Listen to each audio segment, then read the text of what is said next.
আজ বানাবো পুঁই শাকের মিক্স লাবড়ার রেসিপি। প্রথমে মিষ্টি কুমড়ো, গাজর, মূলো, আলু, পুঁই শাকের ডাঁটিগুলো আলাদা কেটে নেব। পাতাগুলো আলাদা কেটে নিতে হবে। এবার কড়াইয়ে সর্ষের তেল দিয়ে দেব।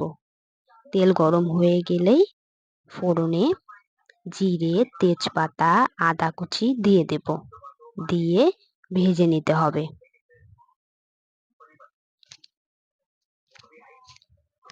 ভাজা হয়ে গিয়েছে। এবার কাটা আলু, মিষ্টি কুমড়ো, পুঁই শাকের ডাঁটিগুলো দিয়ে দেব।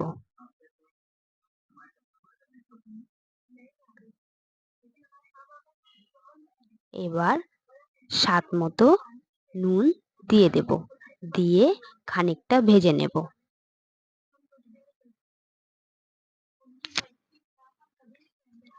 ভাজা হয়ে গিয়েছে। এবার কাটা মূলো, গাজর দিয়ে দেব।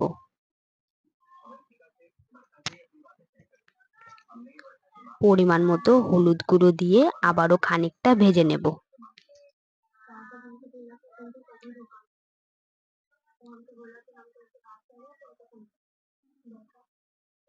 ভাজা হয়ে গিয়েছে। এবার কাটা পুঁই শাকের পাতাগুলো দিয়ে দেব। দিয়ে আবারও খানিকটা ভেজে নেব। সবজিগুলো ভাজা হয়ে গিয়েছে। এবার বাটা মশলা, জিরে, আদা, লঙ্কার পেস্ট দিয়ে দেব। গরম মশলার গুঁড়ো দিয়ে দেব।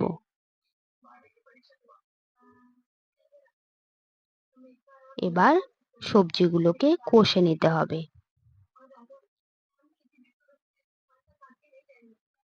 কষা হয়ে গিয়েছে। এবার জল দিয়ে দেব। জল দিয়ে খানিকটা নেড়েই ঢাকা দিয়ে দেব।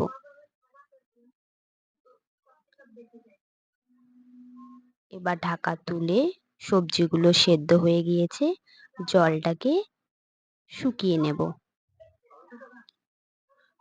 জল শুকিয়ে গিয়েছে।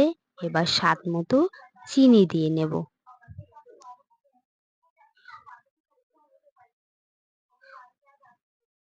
এবার খানিকটা নেড়ে নিলেই তৈরি হয়ে যাবে আমাদের পুঁই শাকের মিক্স লাবড়ার রেসিপি।